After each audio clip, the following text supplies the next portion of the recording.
Hello wonderful boys and girls, how are you doing?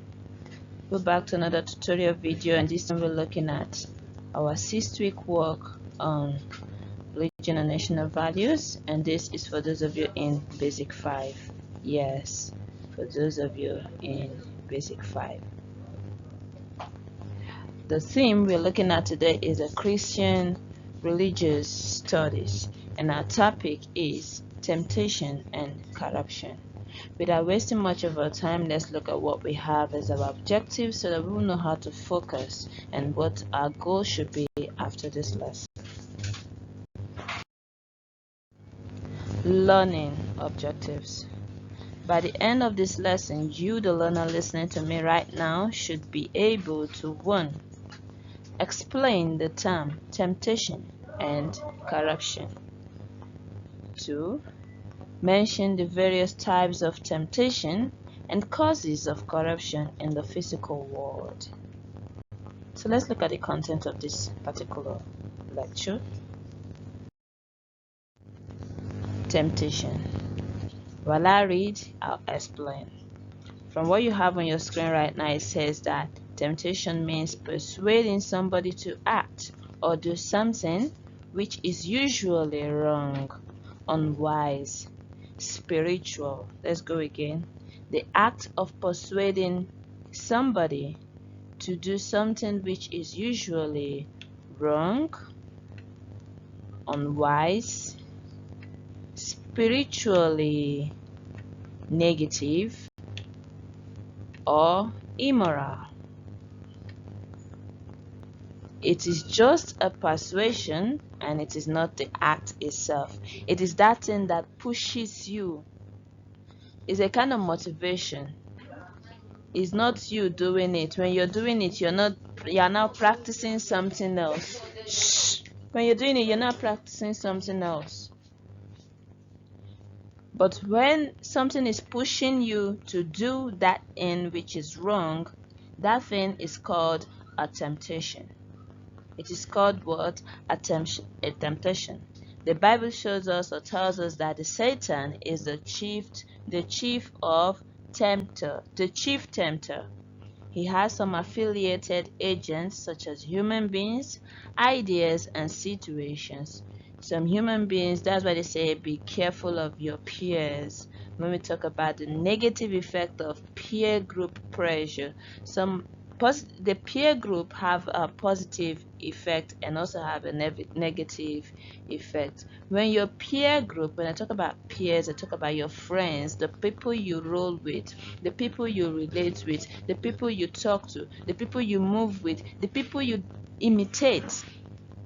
These are your peers. So when they have negative mindset, they will push you into doing negative things. That's where the temptation comes. The push, the motivation, the persuasion, the urge, they lure you into doing things that are what? Wrong, unwise, spiritually negative, or immoral, such as stealing, telling lies, sexual immoralities, fighting, cheating, quarreling, killing, and the list goes on and on. So beware of who you make your friend. So now, no human being is above temptation, just as Matthew chapter 4 from verse 1 to 11 shows us or tells us how Jesus Christ was tempted by the devil, where he asked him to turn bread into stone since he is hungry. He also asked him to fall from a very high mountain that the Lord God, who is his Father, wouldn't want him to be hurt. He will send his angels to do what? To catch him, to prevent him from hurting himself. So if Jesus Christ, who is our Almighty Father, friend, and Savior, experienced temptation from the devil but didn't succumb to it, who are you, ordinary self, whom the devil always tries to lure into doing that which will make God angry with you? So you see more reason for you to be worried. Another instance in the Bible, in Job chapter 1 from verse 6 to 20 and chapter 2 from verse 1 to 10, is our big brother, our big uncle Job, who lived 1,000 years before Jesus Christ came to earth, he was also tempted. He was tempted such that an ordinary person or someone who never had the grace of God would have succumbed. He watched his children die, his precious, beautiful wife die, and he watched all that he had waste, just disappear before him. He climbed down from a rich man to a poor beggar with all kind of sicknesses, sores all around his body. The only thing the devil asked him to do was to bow down and worship him. Just bow down and call me your king, call me your God. Bow down and proclaim my name, just a simple sentence, and you will be free from all this. And he said no. And he said what? No. Now you see how strong temptation can be. The urge, the motivation, the power to lure you into doing evil things. You see how strong it can be. Well, let's look at what we have on our next slide, which is corruption. We're looking at right now corruption and the types and causes of what? Corruption. What is corruption? When you're tempted to do something that is wrong, that is wise, something urges you to do that thing. That thing is temptation. So now that thing you are doing, the act itself is what? Corruption. Is a corrupt practice. Is a condition in which one is said to have fallen into temptation. You have succumbed. A corrupt person finds it easy to cheat, to break the laws, to take and receive bribes, which on a high level is called gratification. You find a very good English to support your immoral acts. Yeah, this is what many people around you do, and which if you don't train yourself or you don't caution yourself to abide carefully in the ways of the Lord, you will find yourself doing that too, and you'll be like, it's not bad. Everybody does it. It's not bad. It's normal. One thing you should know as a good Christian and as a child of God, one who'd like to be proud to hit the chest and say, I am a child of God, is that you should be able to stand on your word, even if thousands of people are doing contrary. When I say contrary, they're doing something against that which you think is right. And it becomes the status quo. When I say the status quo, it becomes the order of the day. It becomes the right thing. Ndị Igbo si, if you're an Igbo, you should understand this adage I want to say to you right now is, Ndị Igbo si, ihe ọjọọ gba afọ, ya owu omenala. When people do the wrong thing, on and on and on, it becomes tradition. But you as a Christian, as a child of God, should know when to say no and when to say yes. Even if nobody is seconding you, God is watching you. And he'll be right up there saying, yeah, this is my son. This is my daughter. With whom I'm well pleased. You see, the joy God had proclaiming that Jesus Christ is his son. You would want to give God that same joy by standing firm to say no to such evil practices, to succumbing to what? Temptation, to carrying out or practicing corrupt practices. So now, how does corruption come to be? What are the different forms, the different types, and what makes us engage in corrupt practices? Number one we have here is excessive love of money and material things. I won't tell you any lies that money is not good. After God, this is my own motto, is my own motion, and it's one thing I tell myself. It's me being realistic. When you come to solving problems, because whatever it is that lures us into temptation, it first of all comes out as what? Problems. It first of all comes up as what? Problems. Excessive love of money. I always tell people, I always say that after God, who is the answer to all questions we ask ourselves about life, after God, the next answer is money. Yes, This is truth. This is fact. And God is the owner of wealth. You can't talk about God without feeling or seeing wealth. When you believe in Him, you become rich. When you believe in Him, you have everything you need. Then, knowing fully well that money and God solves our problem, I don't advise you to love money more than you should love God. He always says, put Him first. You can love money, it's not bad. It's good to love money, and you do the right things when you put God first to get that which you love. I don't know if you understand what I'm saying. Okay, let me come again. Number one cause, or one of the causes of temptation, is excessive love of money and material things. When we talk about material things, we talk about that which makes us look fly.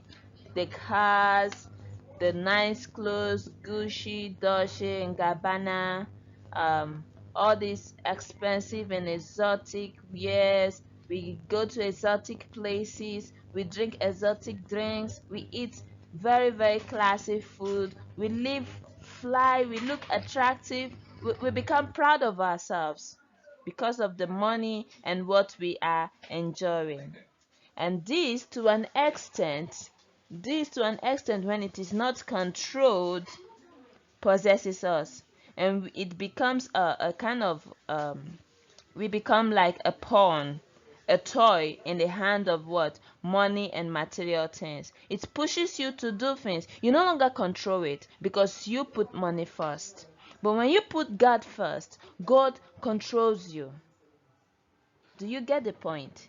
If you fail to put God first, you become a pawn, a toy to what? Material things. And that's why you find yourself doing those evil things, engaging yourself in corrupt practices such as stealing, breaking the laws, collecting bribes, and other illegal and corrupt practices. Next is lust and greed. Lust and greed. Lust and greed. Lust, the longing, the desire to have something that you don't really need. The desire to have something you don't really need. And greed, when you're envying another person's property, what someone else's has, you want to have it too. You're greedy. You want to have it all. You want to have it big. You want to make it big. You want to make it large. This drives us into engaging in corrupt practices. Another one is self-centeredness. Self-centeredness. You put yourself first. We get to misunderstand this particular part. It's not wrong if you will put yourself first.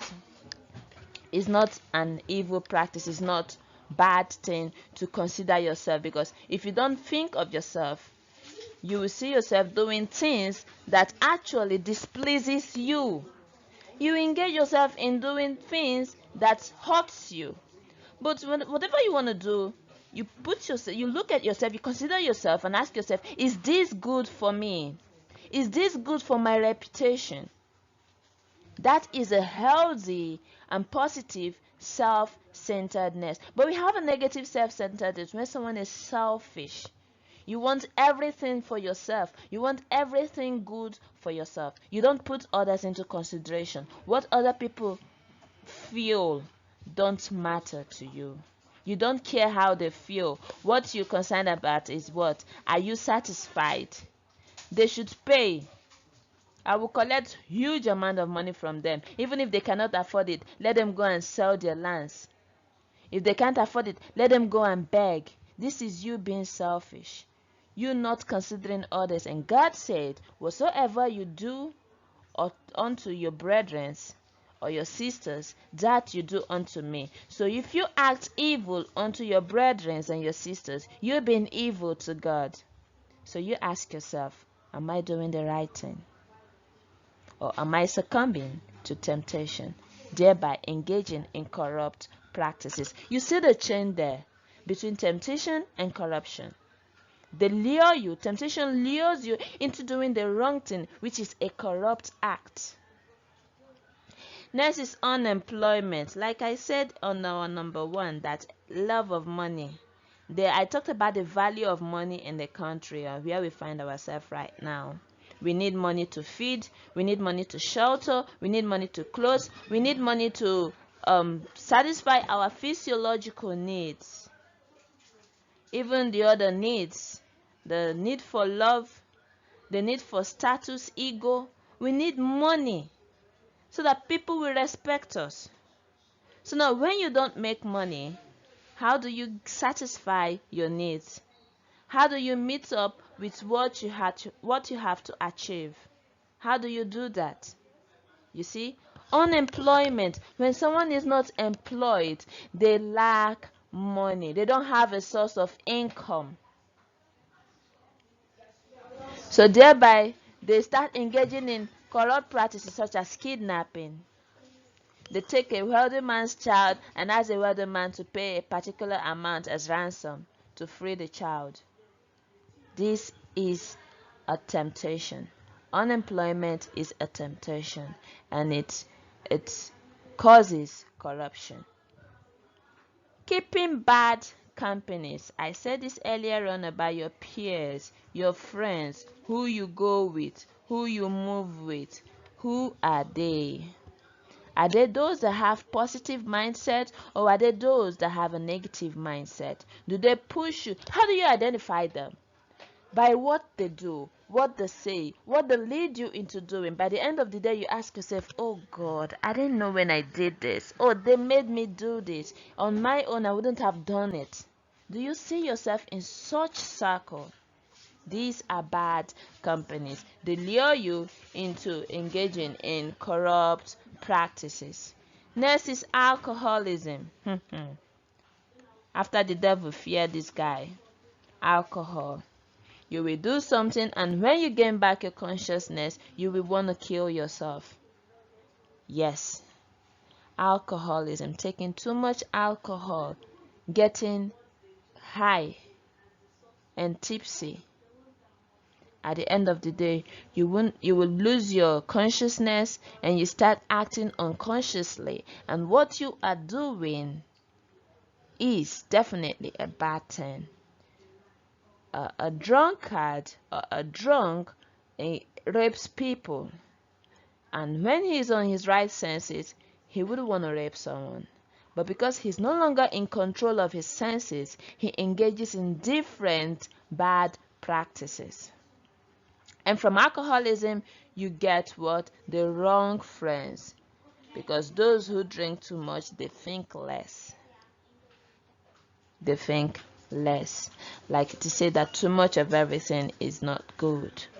So this being heard, this being told, learn to put caution to who you go with, to what you do. Always learn to check yourself. Make sure you are not succumbing to temptation that comes in different shadows, or as it is stated in the previous slide, in different agents of the devil. That will be it for this particular tutorial. We'll call it a wrap from here.